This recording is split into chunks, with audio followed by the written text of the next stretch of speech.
Hi friends, అందరూ బాగున్నారా? అందరూ బిగ్ బాస్ చూస్తున్నారా? బిగ్ బాస్ సీజన్ 8లో చాలా ట్విస్ట్లు ఉన్నాయి.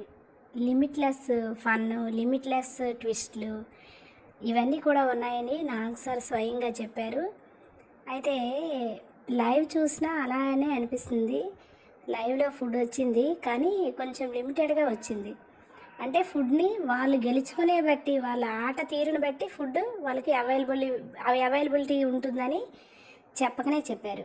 అయితే ఇందులో 3 బ్యాడ్ న్యూస్లు చెప్పారు. ఒకటి ఏంటంటే కెప్టెన్ ఉండడు, నెక్స్ట్ ఇమ్యూనిటీ ఉండదు, నెక్స్ట్ ఫుడ్ కూడా లిమిట్గా ఉంటుంది. ఫుడ్ ఎప్పుడు అన్లిమిటెడ్గా ఇస్తారు? వీళ్ళు బాగా టాస్క్లు ఆడి బాగా పర్ఫామ్ చేసి బాగా ఉంటే అప్పుడు అన్లిమిటెడ్ ఫుడ్ ఇస్తారు తప్ప, వీళ్ళు ఏమైనా బిగ్ బాస్ సీజన్ 6 లాగా ఆడారంటే ఎట్టి పరిస్థితిలో కూడా సరిగ్గా ఫుడ్ వీళ్ళకి రాదు. నాకైతే చాలా బాగా అనిపించింది.